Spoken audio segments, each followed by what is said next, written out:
Live from the mist-enshrouded mountaintop fortress that is X and Y Communications headquarters, you're listening to the world-famous Mountaintop Podcast. And now, here's your host, Scott McKay. Greetings, gentlemen, and welcome to yet another episode of the world-famous Mountaintop Podcast. My name is Scott McKay, at Scott McKay on Twitter and Parler. Real Scott McKay on Instagram. You can find me on YouTube at Scott McKay. And on Facebook, I absolutely positively invite you once again to join our merry group of men who are trying to be the best men they can be and often succeeding at the Facebook group, which is called the Mountaintop Summit. You can also, as always, find all the information you can carry and more at our website, which is mountaintoppodcast.com. Today, I'm joined by a lady guest, which you guys typically like, and we haven't had enough of those lately, so it's good to get back in the saddle in that regard. And she and I have known each other for years. She's terrific, and she specializes in an area that we really don't touch upon much on this show, although there's no reason for that, and we should do so more often. So today is an excellent way to stoke up the fires of that topic that haven't been stoked enough lately. That topic is marriage, and Amy Schoen is my guest. Amy, welcome. Thanks for having me, Scott. Yeah, it's good to talk to you again. It's been a minute. Yeah. Yeah. Now, you contacted me after I was looking for lady guests, and of course, you're a shoe-in. No pun intended. Your name is, Schoen. It looks like a shoe with an N on the end. And you came to me with a topic about being motivated to marry. And the thing is, nowadays on this show, we got all kinds of guys. We got guys who are young and aren't even thinking about marriage yet. We got guys who are already married, some for many, many years, actually, because the demo of this show is, frankly, everybody from 18 to 85 and perhaps even older. If you're older than that out there, give me a shout. I'd love to know you're there, by the way. So what we did was we arrived at this concept of marriage material, which I think is just rife with potential. Not only because, hey, are we marriage material as men, but what about these women we've been dating lately, Amy? I mean, maybe they're not marriage material either. Or they're not always. No, it's not like women are always princesses with a halo and men are always, representatives of the ever popular toxic masculinity. People are people. Some of them are, ready to be one half of a great relationship, and some people not so much, huh? Right. So sometimes it's really about a readiness. I think you hit it. And somebody wanting it and having that kind of as a goal for themselves. Not so much that, I have to get married, but more of like, if I met the right person, I would like to be married. Yeah, I think a lot of people don't know what the right person even means. I talk to a lot of guys, Amy, who, for example, are writing online dating profiles, and they're just casting this wide net to anyone who can fog a mirror and happens to be female. And with so many people online and so many vapid profiles and people really just not giving each other anything to go on, really everybody looks and seems alike, especially in an era where you can filter the living crap out of your pictures and make yourself look like anybody you'd like to look like. So nowadays, and it's kind of a new thing for me vis-a-vis how many people are online and on apps and stuff, I'm counseling guys to be absolutely ruthless in who they're looking for and to call that kind of woman out and tell her the kind of traits she has and the kind of man he is and how they match up. And frankly, Amy, most guys, the majority of them, they got nothing. They can't do it. They can't tell me the kind of woman they'd really like to end up with. Isn't that crazy? Well, I get the same thing, and that people think they know, and it's really about, as a life coach and everything, helping people really get clear about who's the right partner for them. And I find it goes into both goals and values. So the goal is, if you are marriage minded, I recommend that you put it out there because you want to attract somebody who's in the same space that you are. And also people who share the vision of the life that you do. So there are a lot of potential people who are good partners. However, there's that one special lady who really sees life the way you do. And I remember I was working with this gentleman. He was widowed. He was in his late 50s. And he was a little bit more introverted, a quiet guy. And, he had a hard time. And finally we found his sweet spot and he didn't give up. And I think I coached with him for 2 years and he finally met like the perfect woman. And it's kind of like a feedback loop and it's, refining the process. I'm not saying everybody takes 2 years. I have guys who've met people within 3 months to 6 months and they're very happy as well. So I would say 80% of my successfully coupled clients have met through online dating. I don't use it entirely, but it is one of the best ways I know to attract people today, especially how busy we are. And it depends on what else is going on in your life. If you're busy with work, with family, people, you may have parents who are aging, you may be working on your career. There's so many reasons why people, and online is great. And I've even heard young men, I went to this guy, I was in a mom and me group, and I was married at 40. It was my second marriage at 42. And I had my son in my 40s. And then I was with all these young people in the mommy and me group. And I went up to this guy and I said, well, I found out he met his wife online and he was very good looking, had a good job. I said, well, why did you go online to meet your wife? And he said, I knew what I was looking for and I didn't want to waste my time. So how should we help men get clear on who they're looking for? Because obviously that's the crux of what you just talked about. And, I suppose as a minor aside, I should call out the fact that probably the first hopefully obvious way to know if you're marriage material is you actually want to get married. You mentioned that, and I want to tip my hat to that very simple and perhaps sometimes overlooked point. But yeah, back to the question I just asked, how do you help these guys get clear on who it is they're looking for? Well, again, I use my life coaching skills. However, we do something called the ideal life exercise and really kind of honing in on what do you see for your life and what's important. And then looking at those values that really matter most to you in a relationship. So you have your personal values and you have your relationship values. So there's a process I take my clients through. But we determine what are those aligned relationship values. And we learn and then I teach you how to infuse it, or I help my clients infuse it in their profiles. So you're attracting the right person. However, most guys want to choose a woman. So I kind of teach you how to look at a profile and look for those key values. But most people don't even know they have these values.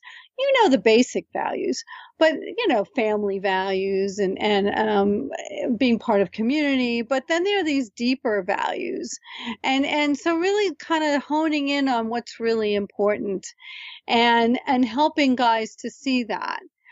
So they're willing to reach out and contact a woman. And then you have to see whether or not they are responsive, that they're really actively looking for a serious relationship.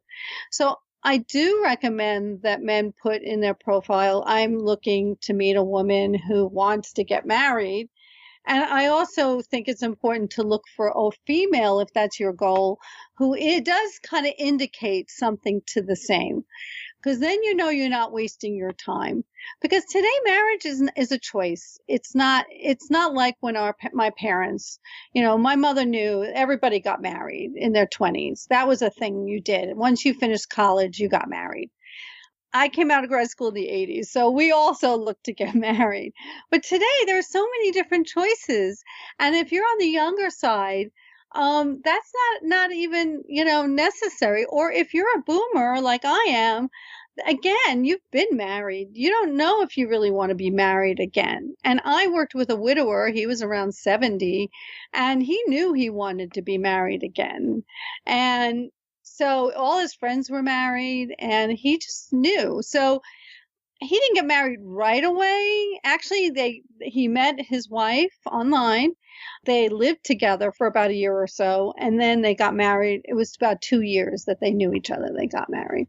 Yeah, it kind of is an invalid stereotype, especially nowadays, that quote unquote, all women want to lock down the next guy they meet and get married, and that every woman 30 years old or above has the proverbial biological clock ticking and she's going to try to rush things with us. I think a lot of guys fear that, and they probably shouldn't, at least not in an automatic and knee-jerk fashion, fear it.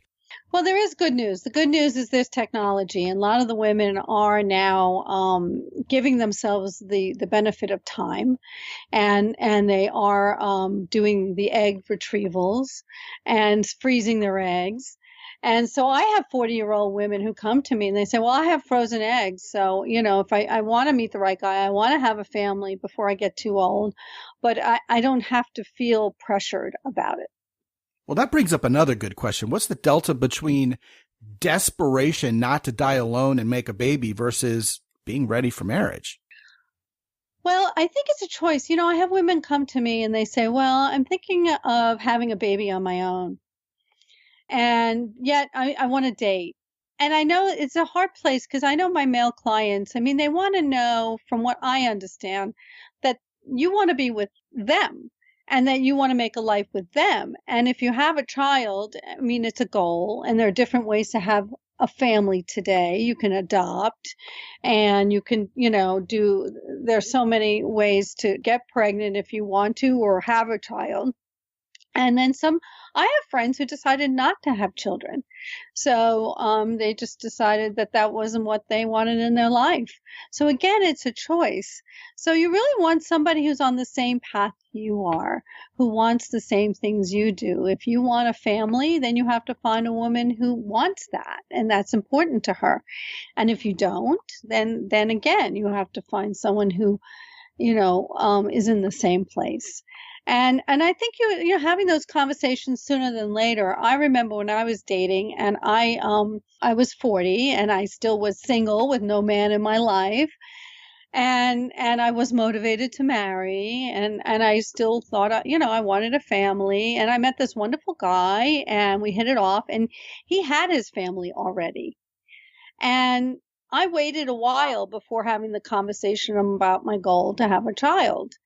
And he said, baby, you want baby? I'm done. By the way, I've already, I'm fixed. I can't do it, And so I had to make a really tough choice, and it was hard. And I did actually walk away from that relationship. And, that was my choice, right? I know he was kind of a little bit hurt by it. But then I fortunately met my husband, and he was in the same place, and he was open to having a family. So I do find that you go through this process, you kind of refine it, and you get closer and closer to that ideal person. Yeah, lots of thoughts come up based on what you were just discussing, Amy. The first is, I sometimes get guys come to me who are in their 50s. And like the gentleman you were just talking about, have already been there and done that with the whole parenthood thing. They probably have grandbabies by now. And yet they want to find some woman 25, 28 years old and marry her because she's so hot, And I say, okay, what happens when she wants to have kids? And I get like a blank stare. Like, whoa, you didn't think of that, did you? And they're like, well, I'll talk her out of it. Good luck with that. And, I think that kind of brings up an excellent place to kick off the specific conversation about being marriage material. And this may or may not be what you expect me to say, but I'm going to throw the proverbial wrench in the machine anyway, Amy, and here goes. The first way we can tell someone is not marriage material is they're selfish. They're blatantly disregarding the needs, wants, dreams, or even the livelihood of this person they're allegedly trying to get into their life. They want to be married so they can fulfill all their selfish needs. This person's going to do this for them. They're going to represent this to them. And when they're confronted, which is the word I'm choosing carefully, with this idea of, what are you going to bring to the table for them? They haven't even bothered to think about it. And it seems to me that level of self-work, really digging in and saying, all right, is this a we thing or is this a me thing? Because if it's all about you without any regard for another person you're going to be supposedly sharing your life with, for God's sake, stay single until that mindset changes. What do you think? Well, I agree. I have a list of the 10 ways you determine that you're marriage-minded material. And you think of others first and how your actions impact them. Mm-hmm. So that's being unselfish. And I do have qualities of a motivated to marry person. And one of them is you think of as a we and not a me. You have to think of the greater good of the relationship and what's best for the relationship, and not just, now people do need to get their needs met. So that's the caveat. I mean, you look for the compromise, the win-win solutions whenever possible. And sometimes that's not, you have to find a way to give each other what you want. Like, there's an example. For instance, I had a guy client, and he was in New York, and he went online and he found a woman in Boston. And he was very open about, well, first of all, he was a doctor. He had a very good position, and he envisioned that this woman would come to New York. I can see this one coming. Okay. And she was a yes, yes, yes, yes, yes. And he was very clear about his goals and needs and wants. And then I was invited to the wedding. There was an invitations, a month out. I hear we're not getting married. I'm like, what happened? And it's like, well, she didn't want to leave her family in Boston. And by the way, she wants to start a business. Like, where was that coming from? The problem is sometimes people are not honest with themselves, and they're not honest and not really honest with others. And the other thing is, I think that he was motivated to marry. He was pushing 40. And I think that, his agenda was being, they could have taken a little bit more time. Yeah, it seems like that's a second date conversation. It can be. But, sometimes people say yes, yes, yes, yes. I mean, I married, my first husband was a yes, yes guy. Yeah, because they're afraid to lose. They're afraid to lose this person in front of them, right? So it's, you have to trust that somebody knows themselves and they know what they want. And so there is a timing and there's a pacing. And so those couples that like, oh, we're in love and let's get married, and it's like right away, I'm not a proponent of that either. I think you have to spend if you can afford a good year before you get engaged, I think that's a good time frame. Now, my husband and I, we were engaged within 6 months and married within the year. But we were in our 40s. We both did a lot of work on ourselves. And, it's been 18 years we've been married. So I think a lot of that also has to do with the actual sum total of time you're spending with each other prior to engagement and marriage.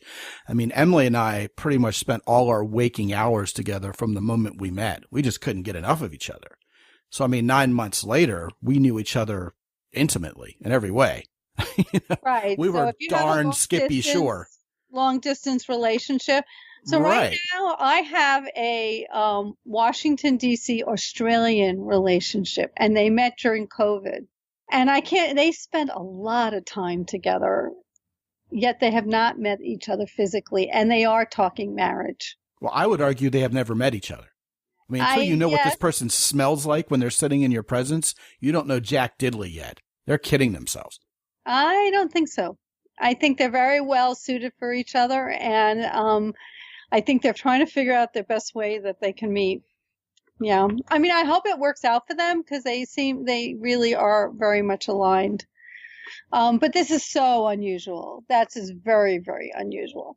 Well, so. I got to tell you, I'm on record as telling people to run away from very long distance relationships where they get emotionally invested like the plague, because so much can happen when you're actually in someone's physical, real presence. I don't care how much video you've done with them. Also, they have to spend some time living life together rather than meeting each other's family and doing things together. And Hell yeah. So you don't know if you can travel well together and things like that. Yeah. Right. But I mean, getting back to the main groove here is that if you're spending a lot of time with each other prior to getting engaged and married, that's a lot different than being in a long distance relationship and only seeing each other like once a month for 2 days. Right. Long distance is very difficult. Actually, my first marriage, we were long distance for a long time. And I think we missed a lot.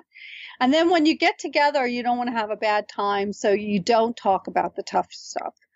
So it can work, but it's much harder to have it work. And then somebody has to move to where the other person is within, I think, 6 months to a year.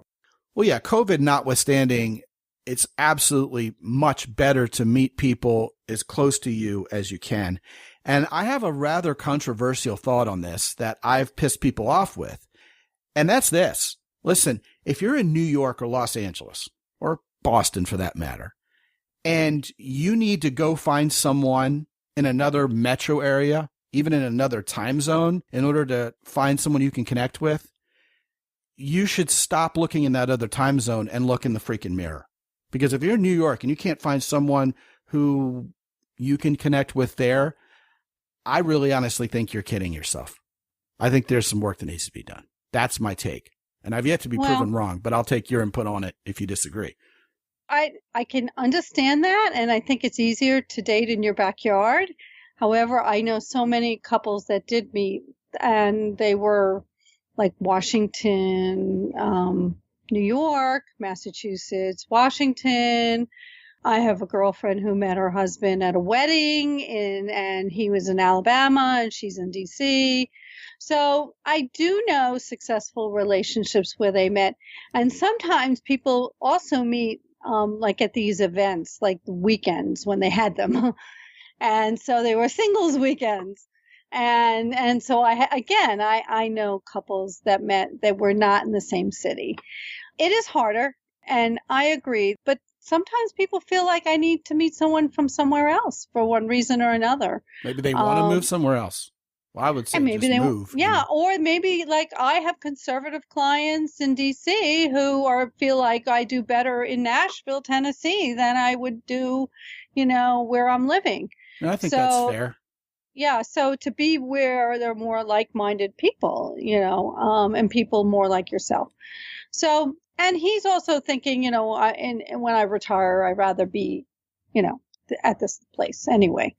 So there are reasons why. And then my older clients, yeah, they are thinking. I had a client who just moved down to North Carolina. So, he's just starting to look around because as a life coach, I helped him first retire from his government job. And now he's, looking to meet somebody. Yeah, well, natural serendipity at weddings and events, whatever.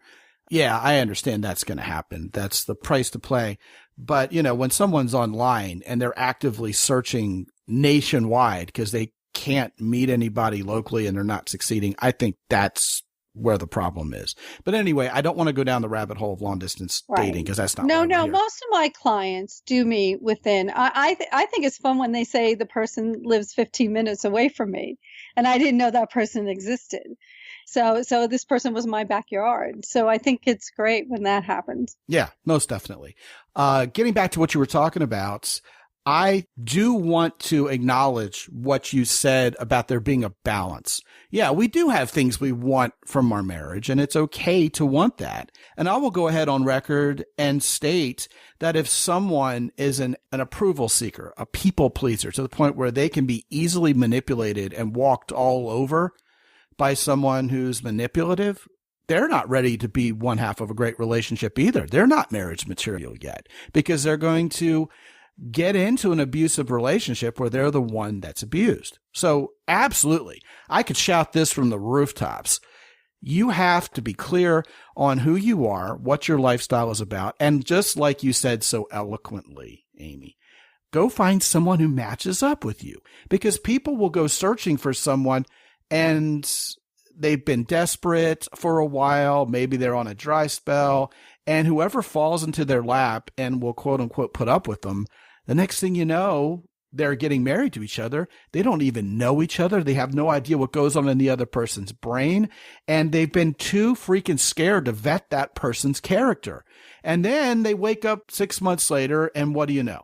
This person is not as high quality a human being with the kind of character they thought this person had, and some other different person jumps out from behind a bush and quote unquote surprises them. And I would argue that they shouldn't have been surprised.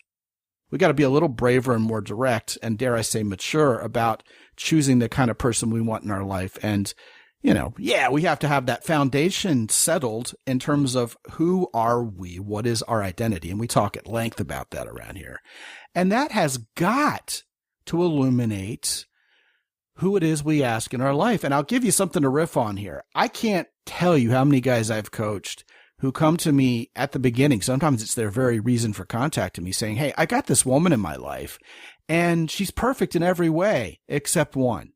But boy, is that one a doozy when they drop it on the table. You know what I mean? Exactly. I call that the almost not quite relationship. Right. It's on almost definitely not relationship sometimes. It's a real deal breaker. There's a lot of good and there's something intrinsically missing. And those are the hardest relationships to leave, actually, because you see that there is a lot of good. And you wonder if you're ever going to, and then you say, well, I do have to make some compromises. And am I asking too much that I want everything? Like we are taught, especially as women, we're taught to think, oh, you can't have it all. And my clients get to pretty close to having it all, both my men and female clients. They have it all because we look at what's really important. We look to make sure that those people really have those values that you really want and really have those same kind of lifestyle, vision and expectations and goals and all those kind of things. So I think, to determine whether you're marriage material, I think it's knowing how to treat people with respect, honoring people's requests, showing appreciation, like expressing appreciation, not taking things for granted, things like that. Being a good listener, I'm sure, Scott, you train your guys well to listen to the women and acknowledge and to really understand where they're coming from. I mean, it is, we do have different perspectives and we do have to understand each other. And when we show our partners that we understand their come from place and that we acknowledge their point of view, we may not agree, but we acknowledge, then it's easier to come to some kind of conclusion, like compromise. Well, that word compromise is very interesting and kind of fraught when it comes to picking someone who you're going to spend the rest of your life with. And I'll tell you what I mean. And I'll tell you the thought that comes to mind. I have people who come to me and they see this person who they allegedly want to be married to someday as a project. Well, they're an atheist and I go to a conservative evangelical church, but I'm sure that I'll be able to proselytize this person into my way of thinking. They don't say it that way, of course, but that's exactly what they're going to try to do. And that may never happen, or this person, they have a real addiction problem, but they're just going through a moment and I'm sure they'll get over it and I'm sure I'll be able to change them.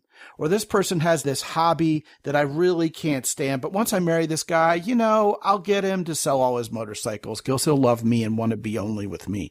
And I think that's unreasonable because, first of all, it's selfish of you. You're trying to mold this person into your way of thinking. And sometimes women in particular will say, okay, this guy's told me he doesn't want to get married ever. You know what? After he knows me for 8 months, I'm sure he'll change his mind. And 8 months later, they're furious at him for being such a jerk, But I really honestly think two people who are on the same page have got to find each other in that state where they're agreeing on life purpose, religion, their goals in life. They get each other, right? They have these traits, many of which you've already mentioned, which I would call connectable traits. In other words, these are the things that when you get really down to brass tacks are the things most people really want out of another person in general. I mean, no one's ever said, I want a mean-spirited, selfish person ever. We want someone who's kind and generous, and optimistic is another one. As soon as we start assuming the worst out of each other, we're doomed as a couple. And so people, when they understand each other, they have the same goals in life, then they get together and go change the world together. But the person you're dating in hopes of marrying them can never be your charity cause. You meet someone who's like you, who's on your page, and then you go do charity causes together. You know what I mean? Yes. And so when I was talking about compromise, I was talking about you don't compromise those things that are really important to you, Right. and those kind of things. And you can't ask someone to change who they are and what they enjoy. So now I'm not asking that. But my husband sold his condo, and he was living in Virginia and moved into my townhouse in Maryland. And that was the compromise. So somebody has to move. Somebody has to change their life a little bit. I've seen situations where with my cousins, she moved because of the job. She moved to Washington from New York. because there was a job situation for her husband. She compromised her job situation. They were already married. They already had a family. We have to adjust based on circumstances. So that's the compromise I was talking about. I wasn't talking about the things that really matter most to us, whether it's religion or, I did have a guy who had a hobby that drove the other woman crazy. But you know what? She ended up understanding his come from place, and I helped him, to hold his ground. And it's like, what's the big deal? Let him play with his books. Let him he index them the way he wanted to. That was his little thing. It's not a big deal. So they worked out a solution that worked for both of them.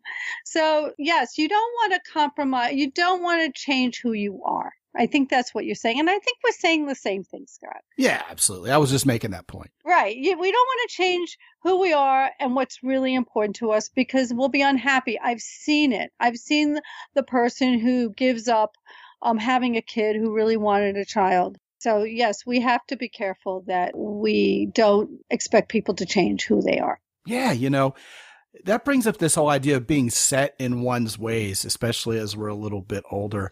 And, that's the butt of so many jokes, right? And kind of to close this show out, based on what you just told me, I don't think it's uncommon at all for people to say to themselves, oh man, if I marry this person, my life is going to be rocked and I'm going to have to get rid of my motorcycles and this person doesn't eat meat and I'm a meatitarian, and they're scared of that. But as they grow to love this other person, and they stop being so selfish, they start acting in unconditional concern for this person who they've learned to stop fearing and start loving, they decide of their own volition, I'm not going to do this anymore because I know it bugs the hell out of this woman I love or this man I love. And so a lot of times people are set in their ways out of pure habit. And the next thing you know, what they used to fear having to give up, they're volunteering to give up because, hey, you know what? I love this person and we're together. We're a we now. And I think there's something kind of transcendental or almost magic about that. But, it's something that, I and the guys on this show probably shouldn't fear so much. But those fears are real at the beginning, aren't they? Yes. And we have to face our fears, but also you have to look at what you're gaining.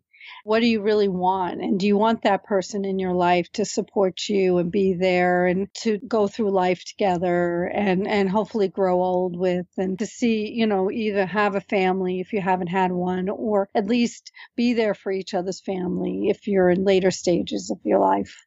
Yeah, and all of that starts amounting to a whole lot more significance than any pearls you may have been clutching before you got married.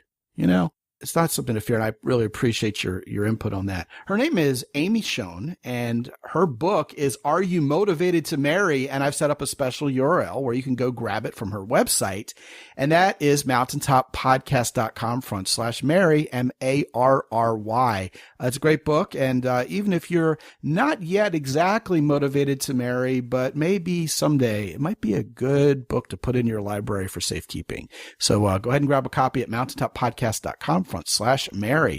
And Amy Schoen, thank you so much for coming onto our show and adding such wisdom and insight to this conversation that's so important to have. I appreciate the opportunity. Yeah, absolutely. And guys, I would appreciate it if you head over to mountaintoppodcast.com, visit our sponsors, Origin Maine, Keyport, and Hero Soap, see what they got going on that's new. And with all three of those sponsors, you can use the coupon code MOUNTAIN10 to get 10% off any of your order. Also, guys, what you see is what you get. Who you hear is who you get is probably an even better way to put it. When you call me for free for 25 minutes, we can talk about where you are right now, where you want to be, and get you on a path to getting the results you want. Hey, COVID or no COVID, guys' lives are being changed, and it is my honor to help you guys. Navy SEALs, entrepreneurs, famous guys, people who are in politics, people who are high-level educators at university. Those are the kinds of guys who come to me, and also normal guys with other kinds of careers come to me, but what they have in common is they're good men of character who want the right woman in their life. Click on the red button in the upper right-hand corner and talk to me for free when you visit www.mountaintoppodcast.com. And until I talk to you guys again next time, this is Scott McKay from X&Y Communications in San Antonio, Texas. Be good out there.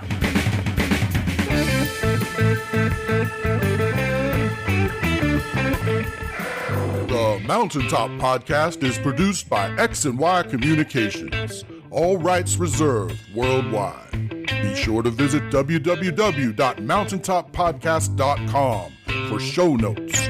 And while you're there, sign up for the free X&Y Communications newsletter for men. This is Ed Roy Odom speaking for the Mountaintop Podcast.